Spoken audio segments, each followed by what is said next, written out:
he's almost too extraordinary to be real. Before becoming a novelist, Jack Beaumont, not his real name, served in the Directorate General for External Security, or the DGSE. France's Foreign Intelligence Service, the equivalent of MI6.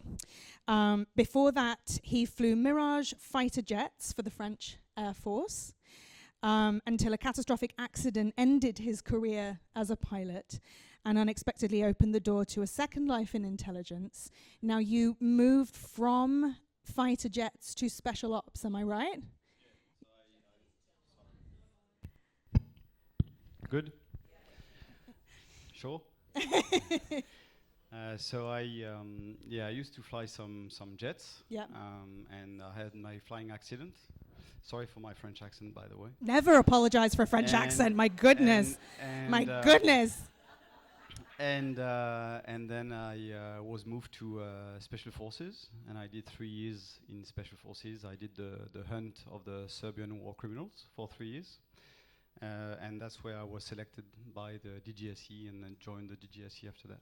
Fantastic. And then that was a decade in covert operations, and you worked under multiple identities, I'm told. Yeah, a lot. Yeah, and we'll cycle back to that. And you ran sources and conducted clandestine missions around the world, all while somehow maintaining a family life and having children. Again, we'll circle back to that. These experiences later became the foundation for his best-selling spy novels, beginning with The Frenchman, followed by Dark Arena, and now the latest installment in the series, Liar's Game. I can really recommend them. I ripped through them. You cannot put them down. So yeah, I can really recommend them. They are fantastic books. They are real page turners, and obviously there's so much information in there as well, which is fascinating. The books are known mostly for their realism, I'd say, and their psychological depth and moral complexity. Espionage, not necessarily as glamour, but as a world of manipulation and loyalty and secrets and risk. And Jack now lives here in Australia, lucky us, and is a full-time writer. You are a full-time writer? No, you've got another job as well. Yeah. I'm working for, actually, I'm working for the Australian government. Ah! Not a full-time writer, not at all. Very, very important person. Look, I imagine certainly writing must feel very different from clandestine meetings in foreign capitals. You are one of the most interesting people I've ever met. Please give Jack Beaumont a massive round of applause. All right, so let's start with the book itself. For readers who are coming to your work fresh, could you give us the elevator pitch for Liar's Game and tell us maybe where it sits in the Frenchman series? So what story are we stepping into here? Yeah, so each book I wanted to address kind of a different topic. So it's the same characters but different missions and different countries, obviously.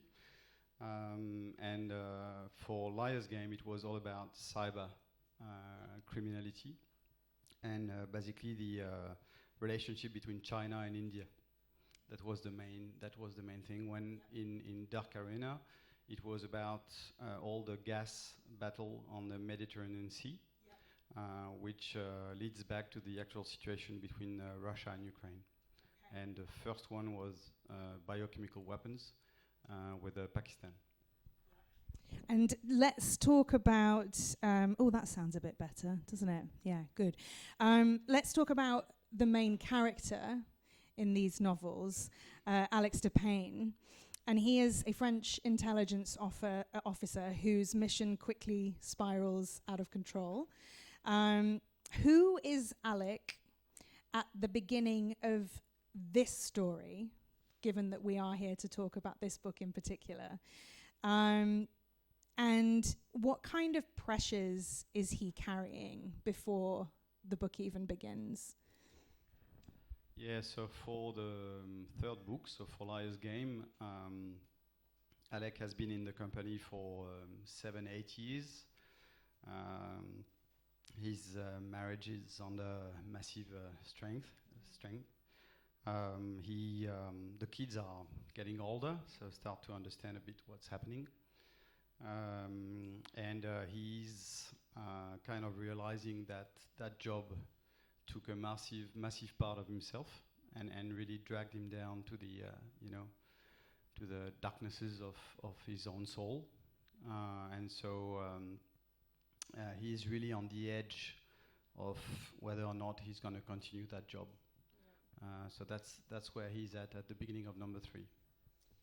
And one of the pleasures, I would say, of this book is the way an apparently controlled intelligence operation suddenly collapses, and it leaves Alec isolated and hunted. So without giving any spoilers away, which is really important with this book, what interested you particularly about telling a story where the safety net of the intelligence service just suddenly disappears? Well, you have different kind of jobs in the intelligence services, and some people are deployed in other countries under diplomatic status.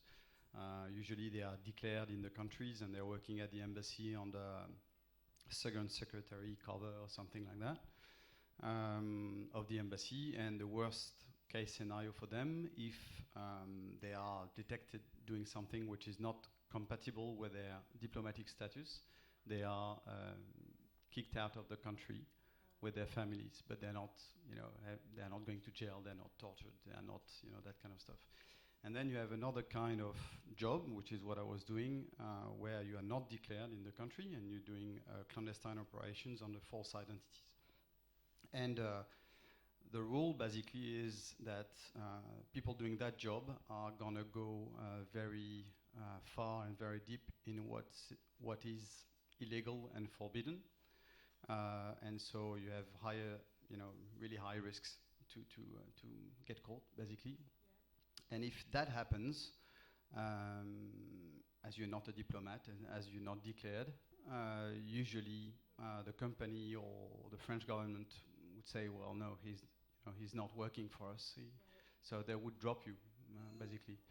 And so it's on you to manage and find a way to exit the country by yourself. My God. So what does that feel like emotionally when your job is so high stakes, but you've got no safety net, essentially, right? If the shit really hit the fan, they're going to go, nope, never seen the guy before in my life. So it depends. Some missions we've got a backup team, which I describe in the books. And we have no collusion with them, so we're not meant to know them, so in our false lives. So we communicate with stickers that we put in different places and stuff, which means different things. There is no phone call, no nothing, because if there is a phone environment which is done by another service, then they would understand that that's the network, and so everyone would be burned. So they are here.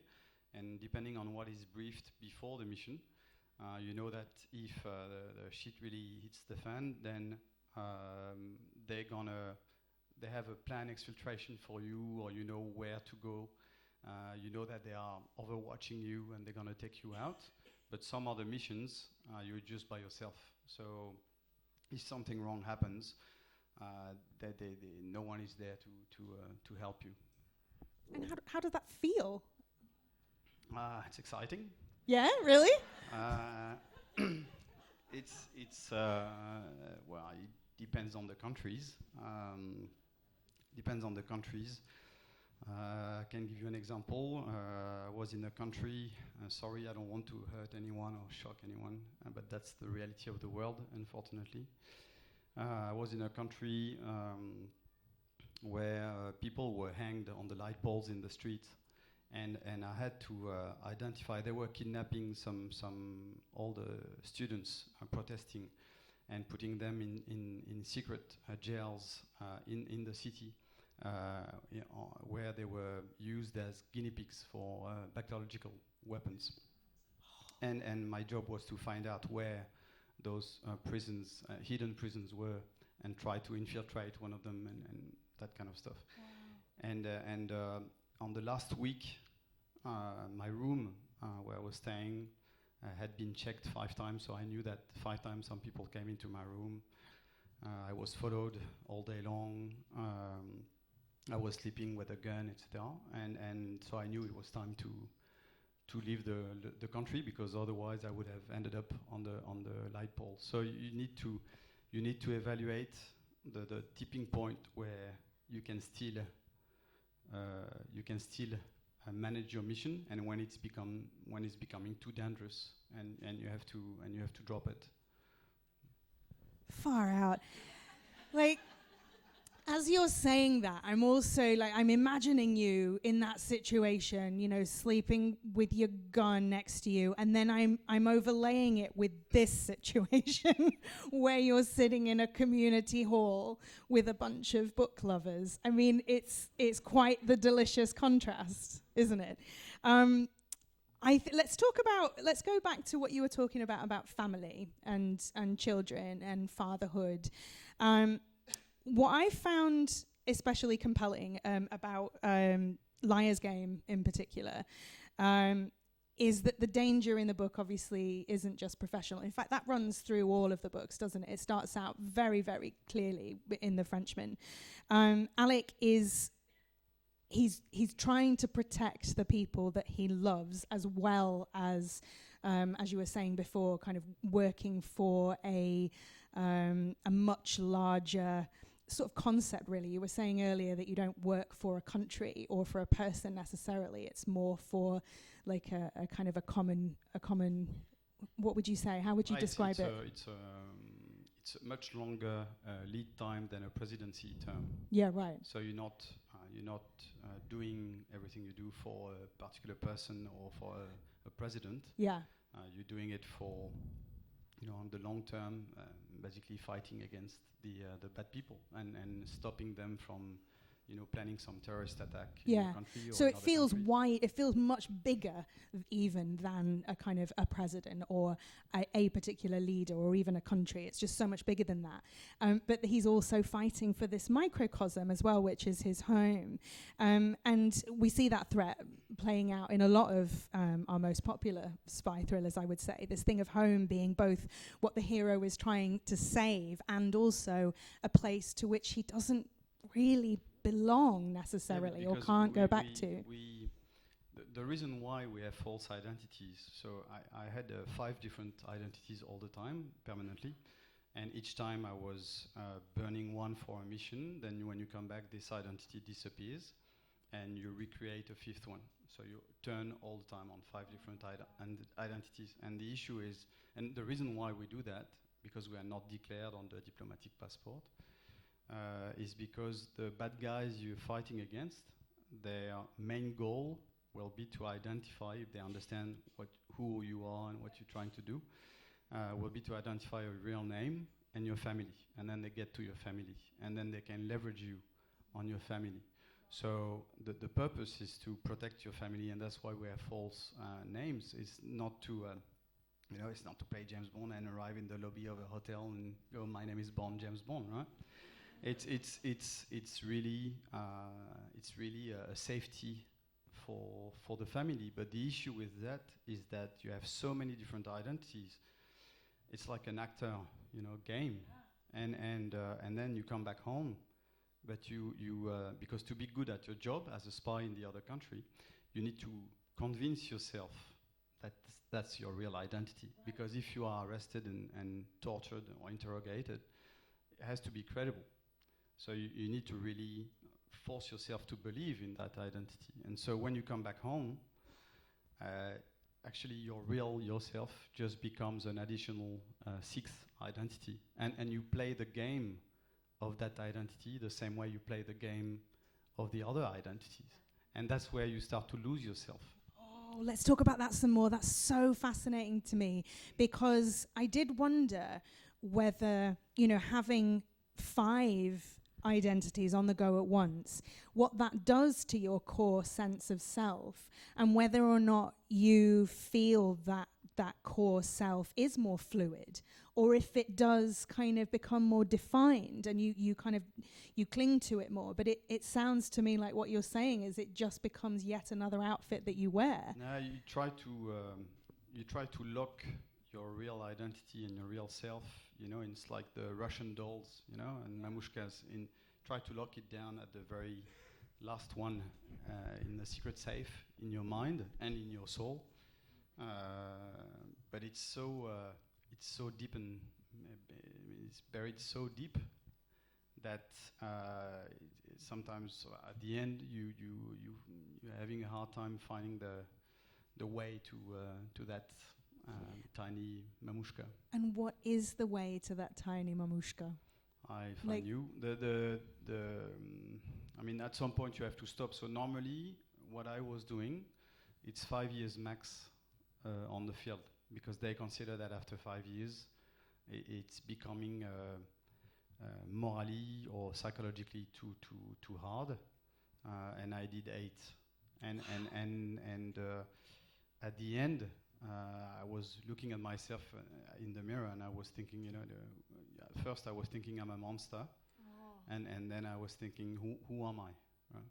Oh and then it's time to stop. And then it takes a few years to find out actually who you are and actually who you became, because that really impacted you. So you're not the same person as the person you locked in the last safe. Clearly I changed. I don't know if it's for the better or not, but I changed. And sometimes, naturally, even today, some not identities, but some reactions or attitudes from those other identities resurface. Say more about that. What do you mean? How would you know if something is coming up that doesn't feel like a part of you? Suddenly, I can have a peak of paranoia, and right. I start to drive the car and check I'm not followed. I don't want to come back home. I go somewhere else. I disappear for 2 nights. Do you ever fall back on sort of character traits or activities that were helpful to those previous identities? I'm thinking, for example, like if you had an identity that was a kind of a cycling enthusiast, would you then go and do some cycling to kind of get your stress out? Like, does it manifest like that? No, I've never been a cyclist enthusiast. No, it was a silly example, but do you know what I mean? Does it come up in those ways? It's when I say different identities, it's not. I mean, usually, so the different identity has to match the pretext and the reason why you are in that country. You can't speak all the language of the planet, so even if you have some training, basic training, to have a kind of understanding of some languages, you're not going to pretend to be a Taliban. It's not gonna work in Afghanistan, right? So you need a right excuse fitting your mission. And so usually it's either like war journalist, or it can be consulting for bullshit private company. But when I say bullshit, I mean the company does exist, has a LinkedIn profile and everything, and a website and or have you. But then when the identity disappears, all that disappears as well in 24 hours. So every identity has to be. You have to be able to dismantle the whole identity in 24 hours. And so so it's not like cycling. It's not specific skills. Even if sometimes I had to be a waiter, for example, what I describe in Dark Arena on the boat. Yes. So I had to be on that boat as a waiter, and so I was trained for 3 days in a Parisian hotel. To carry the plates properly and serve people properly and all that kind of things, but no, I'm not suddenly arriving at home with my wife and kids and going like, that's what it's like.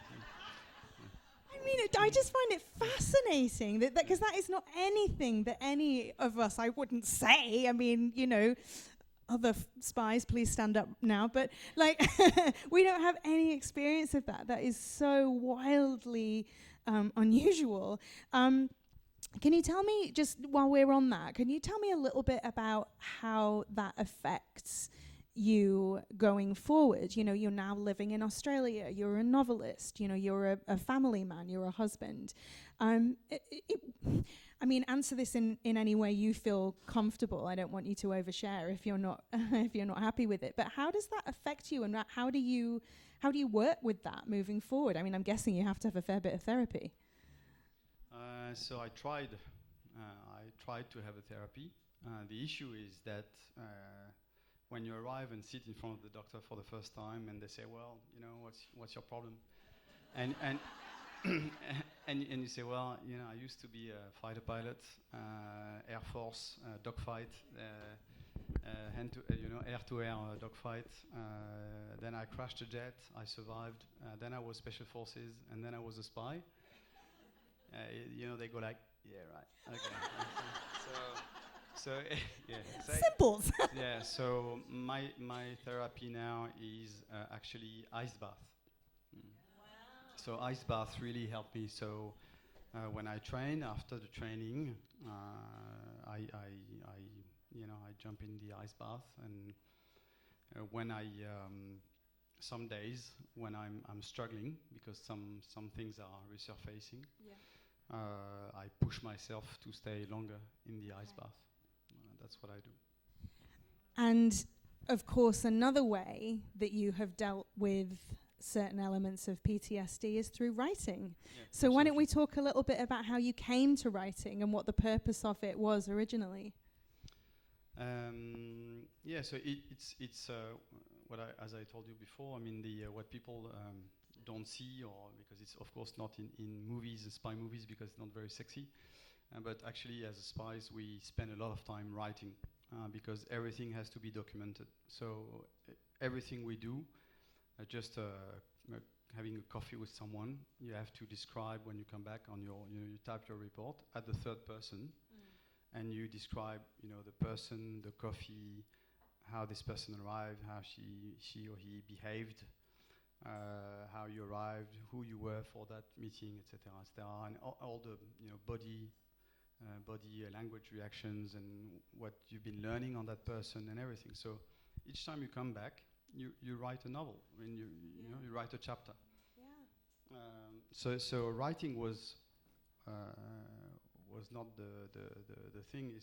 That's not the reason why. The reason why was I had PTSD, still a bit, but much less, and I was I was chasing ghosts. Right? And so I was several times a week. I was waking up at night, couldn't sleep, of course, and I was in the dark, usually with a knife in my hand, checking every door, every window, etc., not putting any lights on to make sure it was well closed, no one came in, and then I was sitting on the couch, in front of having a view on the main entrance of the house, expecting someone to come in for 2-3 hours. And because I used to do it to others, so I was expecting someone doing it to me.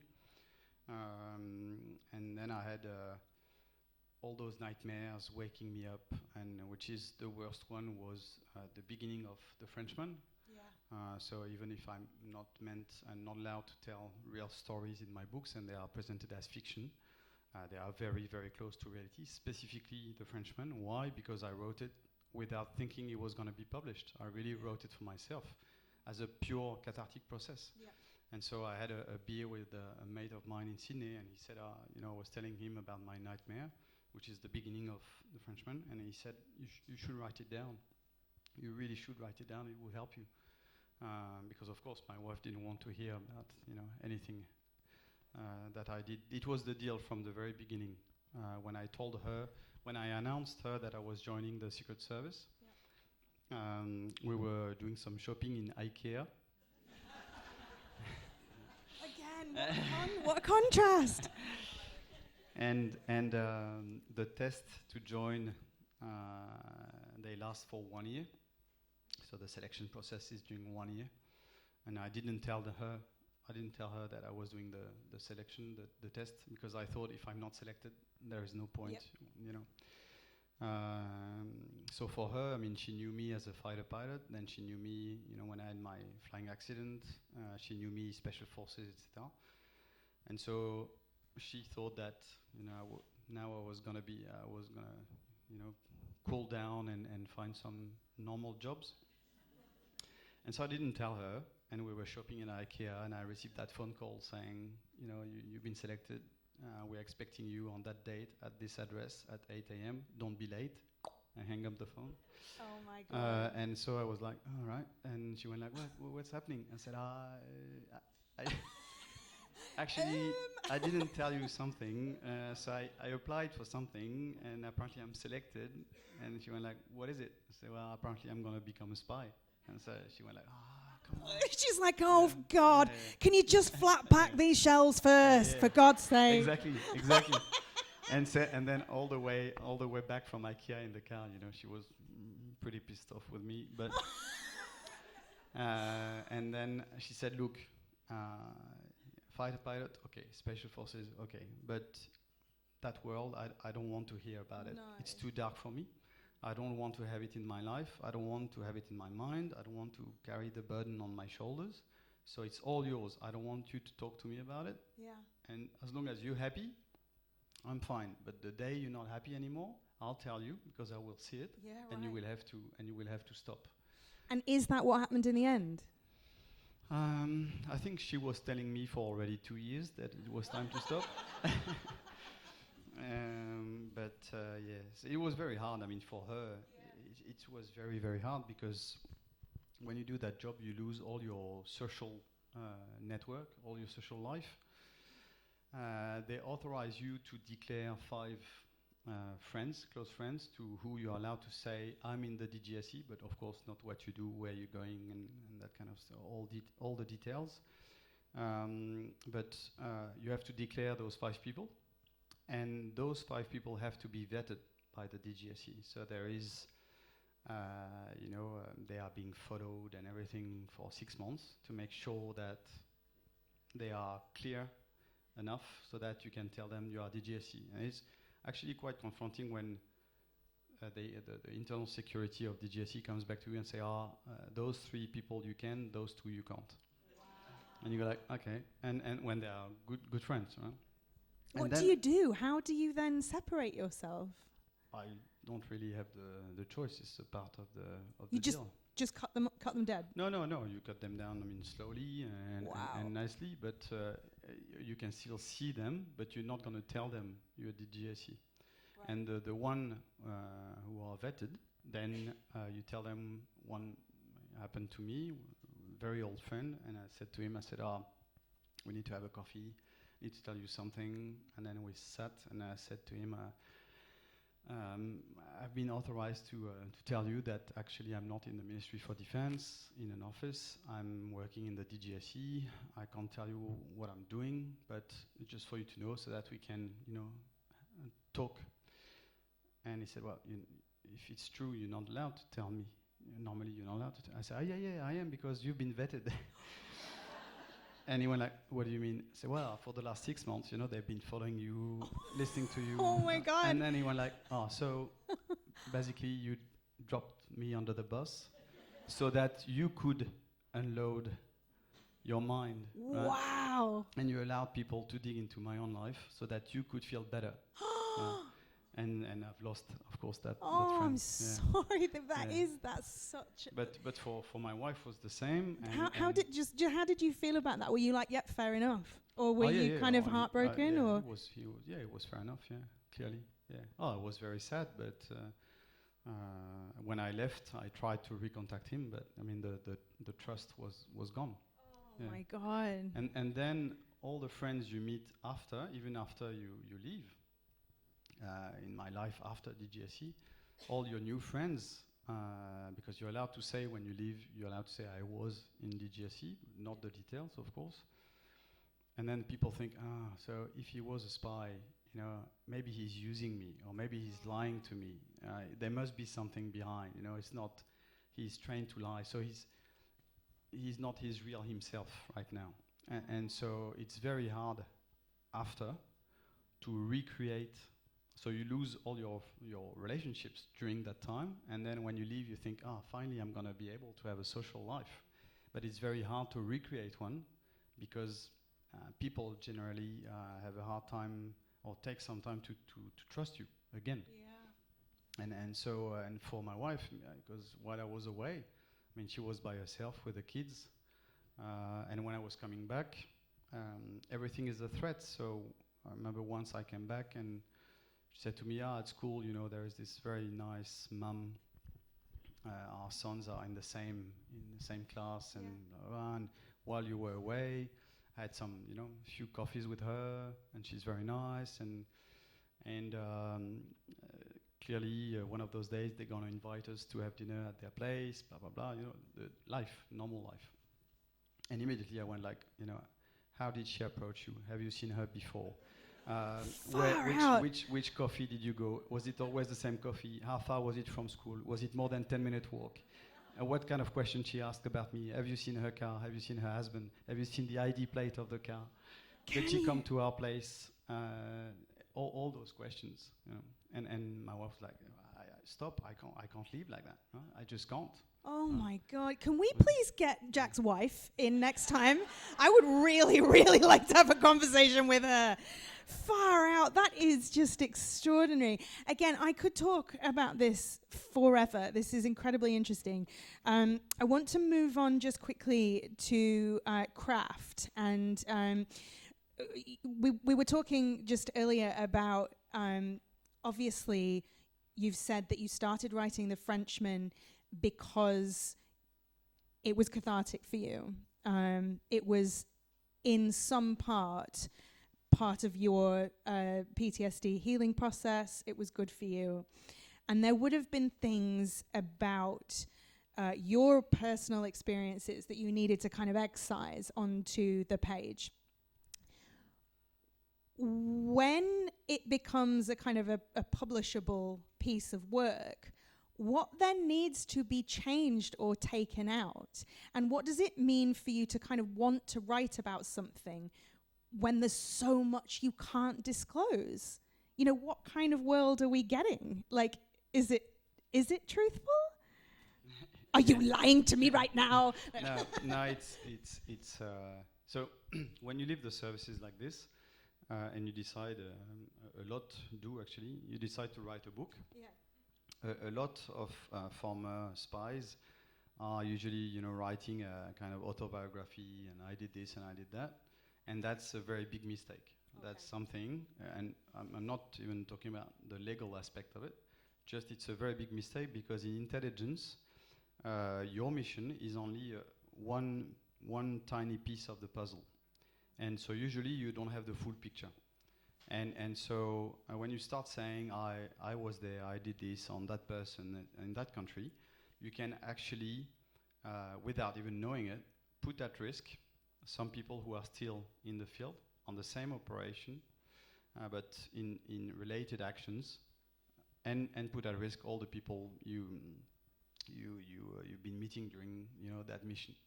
And so that's a very bad thing to do. And then legally, of course, you are not allowed to, and you can be condemned and go to jail and all that kind of. So for me, it was clearly not an option, and I wanted to write this as a novel.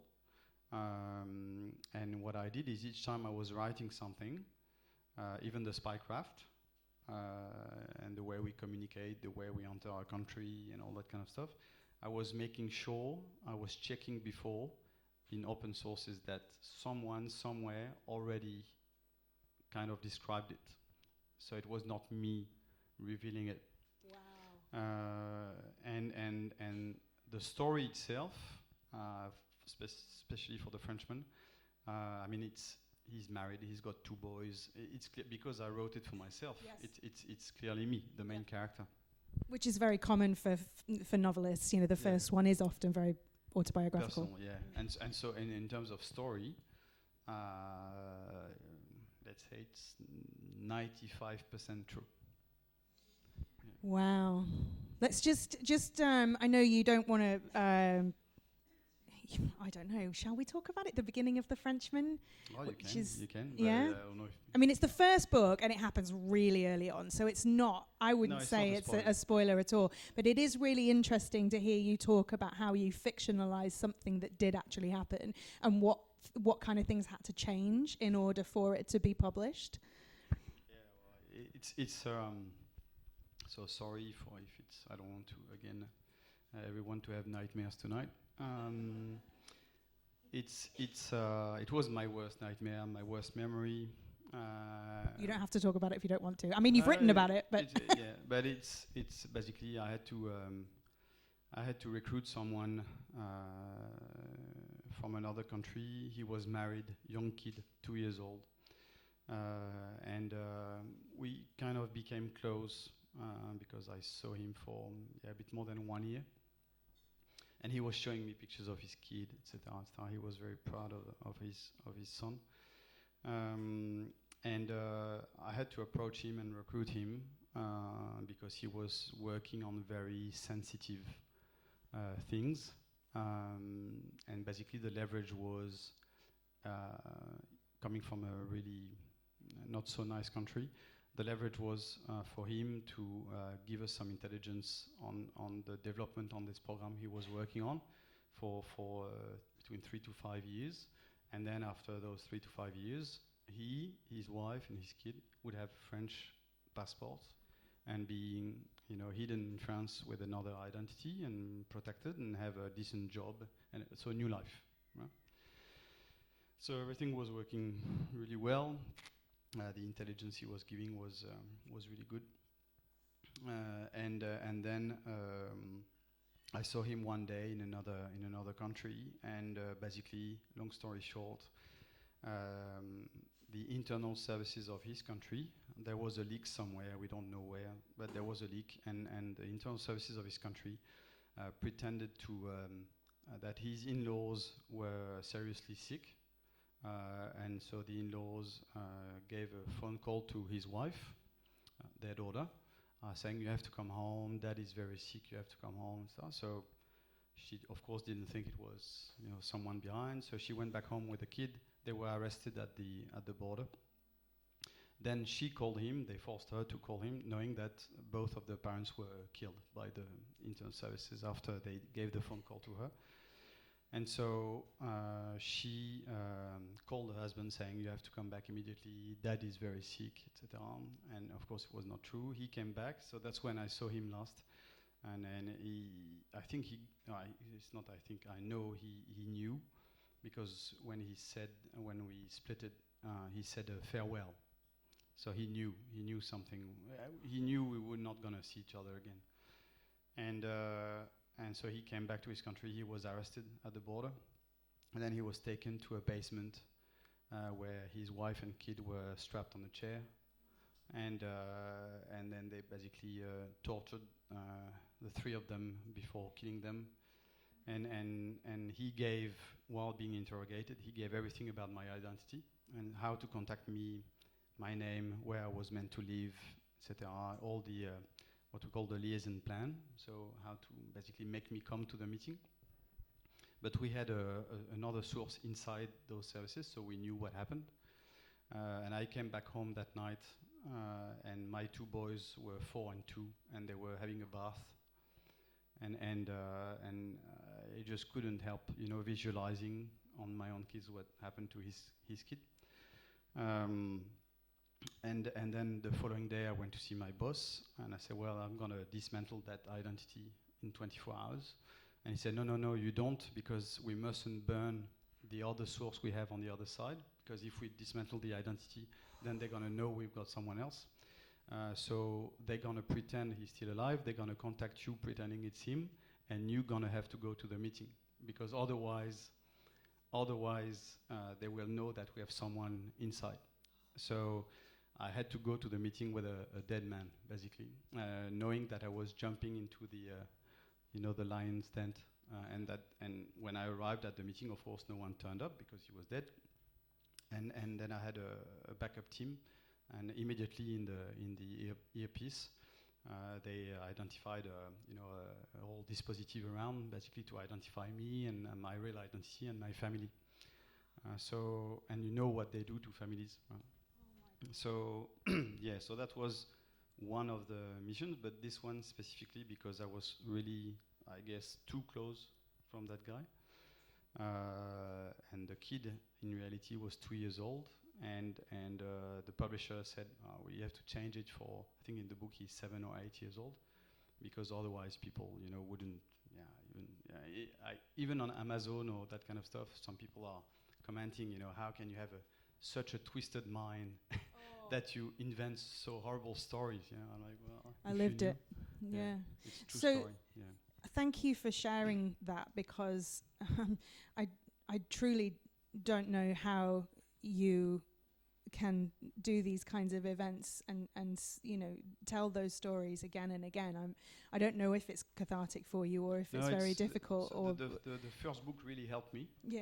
And then to write, but then because it became a bestseller, I was asked to do a lot of public speaking and stuff. Yeah. And so actually everything bubbled back to the surface, even worse. Because I was talking about it all the time. So I thought I've got two options. First one is I stop completely Jack Beaumont and I put this, you know, on the side and I stop writing. Or, which is very military mindset, I go to the bottom of it and I push it, you know, as hard as I can in my own, you know, in my own shit. And then I wrote the two other books. Now I just started number 4. Wow. But it's so when I do some public speaking like this, depending on what we talk about, this one I pretty much digested it. But yeah, it can take me a few days to recover. Yeah. I'm sure it can. I was actually just thinking, like, what do you do after something like this? I'm sure you probably have to have sort of, have some processing time.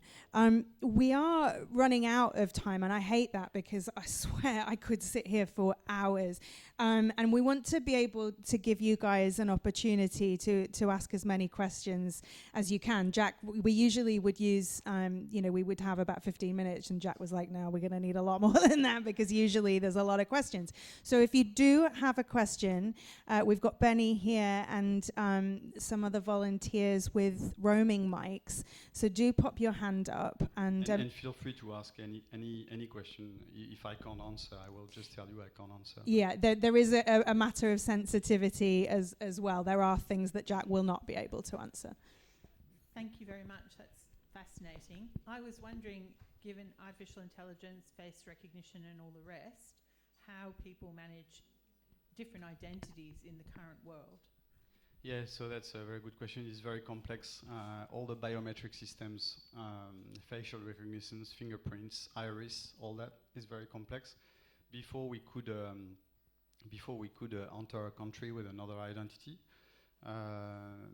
on those passports you have, even the Australian one, in the chip, you know, you have a chip inside the passport. Actually, it's just taking between 2 to 4 fingerprints. And because we were making our own passports, we could play around with the different fingers, making sure that depending on the countries we were going, it was different. It was the same or not fingerprints, and sometimes we could modify fingerprint with a kind of a plastic glue that you put on your fingers the time to enter the country, or you reduce the number of points taken by fingerprint. Instead of being 360, if I remember well, you just have the 5 or 10 main points. So it can be lots of different fingerprints, but it works for yours. Huh? But now they really increased all that with the facial and iris and everything. So we have to go back to, the old, very old ways. Meaning, and I did this just a few times before leaving. The only way you can enter a country, usually it's jumping by night. Jumping by night, that was. Anybody else have a question? Yes, sir. Hello. Thank you. I wonder, what level of disclosure did you need to give to migrate to Australia or become a citizen, depending on where you're up to? And what sort of support did your own government perhaps offer to make that change? And I suppose the other part is, why did you change? So I will start with the end. Why did I change? Because my wife is Australian, and we married for more than 23 years now. So again, can we get her on this stage at some point? and so that's the why. In terms of support, nothing, absolutely nothing. Neither psychological or nothing. So you have to look after yourself. And in terms of Australia, one of my last, well, actually my last, because I told the company, DGSE, that I was leaving, that I wanted to leave, and of course they knew my wife was Australian, and so I clearly told them, you know, I'm leaving on that date, and normally I'm going to live in Australia. And then they came back to me a week after and said, well, actually we have a cooperation at the moment with the Australian services, and we need someone to be the joint officer. But we have to disclose your name. And I said, well, that's fine. So I did that cooperation with ACIS and ASIO for a few weeks. And not everything went as planned, because actually the job I found in a French company in defense and aerospace, that company decided to send me to Korea and not to Australia. But then after, when I arrived in Australia, I still had my contacts in ASIO and ACIS. And actually on my books you can read on the cover, the endorsements are written by former head of ACIS and former head of ASIO. So I'm not hiding in any way. And the work I'm doing with the government at the moment is they trust me, apparently. Oh, I just wondered, when you write the books, are you writing in English initially? Because I just think when it's so cathartic, using a second language to write would be more. Yeah, so I try to. Something I didn't say, where I've been cheating a little bit, is that my mum was English. So when I was a kid, she was speaking and talking in English at home. So I try to write in English, but when I go to very specific scenes in my memories, or very specific tradecraft, usually I switch to French. I write in French because I want just to get it out of my system and my mind, and then I take the time to translate it the best. And that was quite interesting, because actually when my books were released in France,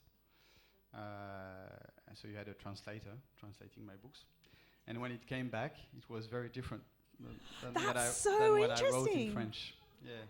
Wait, so you wrote the books in English and edited them in English here, and then when they got bought in France, they translated it, and then your book came back to you in French, but in a different form. They asked me to review it, and actually I had to rewrite it for 8 months. Yeah. Wow! It was really bad. Wow! That, I would love to hear more about that another time. That's so interesting. Is there anybody else that would like to ask? There's just heaps, of course. Jack, thank you for being able to talk about this sort of stuff, because going over and over it. I was interested in a follow-up question to what you were asked about not getting any support from the government. Was that something that you knew about going into the job, and how do you feel about that now? And also, what's life like for you now in Australia, apart from your ice baths and your writing, but what's life like now? So I didn't know, and I didn't try to know. I didn't think I would need it, and I didn't think it would, put me in that state of mind at the end. It's really, I take this example quite often, but it's the yin and yang, and at the end you feel like the whole white disappeared, except a tiny dot, and it's all black, right? And because to fight those guys, and trust me, you have some really, really bad people on the planet. I saw some guys dropping wife and kids to death just for money. When you have to fight those guys, you have to go down at the same level, and you can't expect that before joining. You don't realize how deep it's gonna be. So I didn't ask anything about this. And then when I left, they offer, they can say that you can talk to the psychanalyst of the company, but actually it's more to check, on you and what you're going to say and, what other risks are for them. And how do I feel about that? I think other countries, including Australia, it's very much into the Anglo-Saxon mind to look after people like me after they did their job. And I see it all the time in Australia, people saying, thank you for your service. In France, it doesn't happen. It's this intelligence has a bad image in France. For everyone, intelligence is like dodgy. They don't want to hear too much about it. So I feel clearly that France has a lot to do on that topic, and actually one of the things I wanted to do now, to answer your last point about what's life in Australia, except working for the Australian government or some Australian company in defense, and writing my books. What I love to do, of course, is be able to live on my books. But I was thinking going back to study a bit psychiatry, and then be able to give my time to heal veterans with PTSD. Yeah.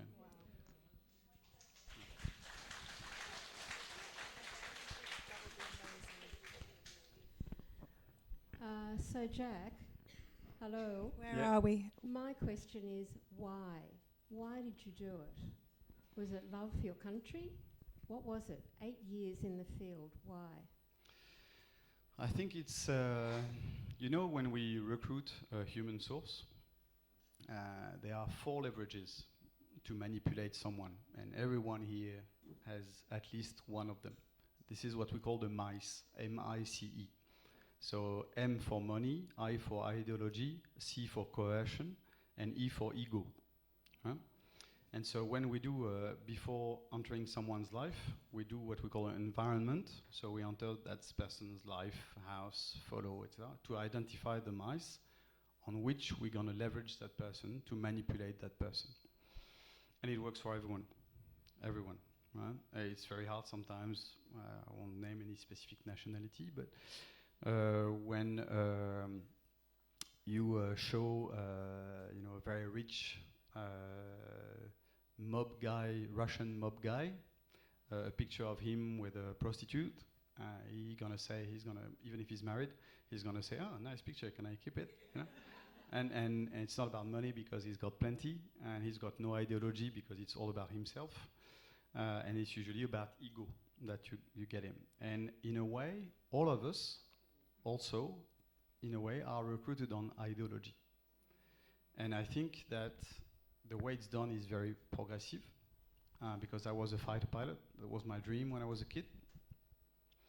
And then after, when I had to stop flying jets, because I couldn't sit on an ejection seat anymore because I injured my back, I had surgery in the back. And then they came to me and said, you want to join Special Forces? Yeah. I said, wow, yeah, looks fun. Well, so I moved to Special Forces, so I went kind of up, one step up. And I did all those operations in the Balkans and everything. And then I had a survival training in the Alps because I was meant to go and do the same in Afghanistan for bin Laden at that time. And one of the discs popped out again of the spine, and I had to walk down the mountain by myself with a disc popped out. And so I had second surgery on the back, and then they said, you can't fly in the military anymore. You can't jump normally. There is a special way for the company. And I was like, what am I going to do? And those guys, DGSE, I was working with a bit, said to me, why don't you try to join us? So it was, yeah, looks fun. So another step up. And then internally, when you join like this, like everyone else, all the offices, you go normally as an analyst behind the desk. And as an analyst, you're going to spend 3-4 years as an analyst, and then you're going to be sent in another country under diplomatic status in an embassy. That's the usual path. But the operational division, all the clandestine operations and stuff, they have an eye on the people joining, and the new rookies, and sometimes they do some cherry picking. So I finished the basic training, I went as an analyst, and then I received this internal phone call saying, do you want to do the test to join the operation division? Yeah, sounds fun. So I did the test to join the operation division, and I was selected, and I joined. So you don't really know why you're doing it, and it just kind of an evolution of, like, if you were working in a company and you just move on to something else, and because I joined the company and I wanted to see the sharpest point of the sword, I decided to join the operation division. There is clearly an ideology behind that, to defend my country, to defend the values I believe in. And also, I like the idea that people, anyone, can live in a quiet world and in peace, and go to bed every night after a little glass of red wine, while some guys like me are doing what's necessary behind the curtain for them to have that life, and it includes my kids. I want my kids to be happy, and my wife to have that life, right? And I think that ideology comes from my family. I have a very old French family. My ancestor was one of the main generals of Napoleon, etc. So my grandfather was really well known during the Second World War. So I've got lots of military history. So I was certainly raised without even realizing in those, values. And so for me, it was kind of obvious. So the same way I recruited other person on the ideology, Iranians, or you can call them any kind of country, I was certainly myself used and recruited on the ideology.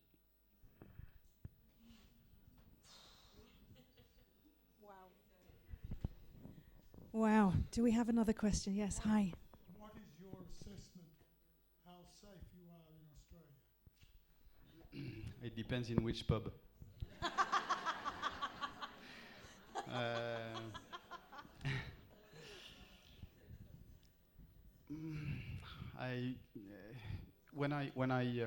When the first book came out, The Frenchman, in 2021, my kids, so 5 years ago, so they were 13 and 11, they didn't know before that what was my job when we were in France. They always thought I was just a fighter pilot in an office in Paris. And when I told them, because the book was about to be published, so my wife said, well, you have to tell them something. And she said, don't make a big fuss about it. Don't pretend you're James Bond, just tell them the truth. So I told them, and the eldest one laughed and thought I was making a joke, one of my shitty jokes. And the other one, the second one, started to cry. And I said, why are you crying? And he said, because now the bad guys are going to come after us. And we have a very dark sense of humor in that job. You have to, because otherwise everything is a drama. So I looked at him and said, that's not possible. And he said, why? I said, because they're all dead. So to answer your question, I think all the people I recruited as human sources for that part of the job are, by definition, some people who betrayed their countries, their company, their partner, etc. So if they see me in the street, they are the one who are going to change side. Because they don't want anyone to know that they betrayed their country, their partner, their company, stuff. Then the other part of the job was to be a ghost and enter various places and steal some information. So I haven't been seen or in contact with anyone. But still, what I'm worried about actually at the moment is more, I did a big podcast in France last August, and it's on YouTube and everything, and you have 10% of the comments written by haters. And that's the danger for me. It's people thinking, yeah, well, this guy is he's a bad guy. I'm gonna prove that I can hurt a former spy. No. And then you just can't see it coming. You can't. So clearly I feel safer here than I would be in France at the moment, or in lots of other countries at the moment. But still, when I'm driving, I'm always checking if I'm followed or not. When I'm walking in the street, I'm always checking if I'm followed or not. If I see something in the street, a car or something which is weird, I'm gonna memorize the ID plate of the car. I keep record of all that, and which car in my street, what day, all that. And if I see it again, then something's wrong. Yeah. Far out. We could ask questions forever, couldn't we? One last one. All right. Sorry, everybody. Honestly, I wish we had longer. Told you. I know you did. You did. Maybe we'll all have nightmares on your behalf, but thank you. Sorry. My question was about, you said that when you were on a mission you had to write everything down. Did you have a notebook? Oh, no, it's when you come back. It's everything here. Oh, right. So you just had to memorise what colour they were wearing and so on. So you have to have a visual memory. And that's actually, it's funny because that's how I write today. So I write like if I was a movie director. Right. So I visualize the scene and then I describe what I see. It's a very visual memory. So how long after you had had coffee with someone that you've got the opportunity of writing it down? So if it's like just a coffee, for example, so DGSE is not operating in France. So if it's just a lunch, dinner, seeing someone once or twice, it's going to be a mission of 48 hours. If it's a long mission, the longest I did was 3 weeks. The purpose of the mission is not to meet people all the time and memorize all that. The average mission is 5-6 days. Why? Because what I was doing was very offensive. And so you try to stay in the country the shortest time as possible, not to raise any attention and not to be arrested. Memorized all your faces. I know. Do you mind, Benny, can I ask one last wrap-up question? Just one last final note question, which is, what do you hope by writing your stories and fictionalizing them, what do you hope that information brings to the wider conversation and to readers? What do you hope that we will take away from reading these books? I think there are two main aspects. The first one is that 95% of us are married with kids. Because not everyone can believe it, but marriage is meant to be a sign of mental stability. And so you need that to hook you back to who you really are. Yeah. Because if you don't have that, it's very easy to betray yourself. Because when you're going to be in another country, someone's going to offer you a big briefcase full of money. If you don't have that something anchoring you back home, then you can very easily drop it and become a traitor yourself. So that's the first thing, which means that doing that job, being married, father and a husband, people don't realize that it's not James Bond, it's not Jason Bourne. Intelligence is very slow, it's very dark, and it's dark for the people who are doing it. When I was saying earlier that I saw the worst of humanity, honestly, I really lost faith in humanity because I really saw what you can't even possibly imagine, not only into the others, but also into myself, because I had to go very deep into my own soul, and I did things I didn't think I would be capable of doing. And that aspect, I think, is very important in my books, and also raise the awareness that what's happening behind the curtain in terms of geopolitics in the world is clearly not what you see in the media. It's clearly not what you see in the media, and the reasons why behind. You okay? Are we okay over there?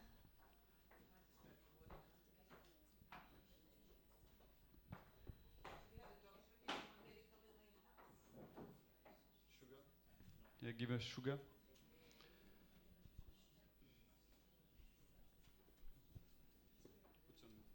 Put some sugar in the water.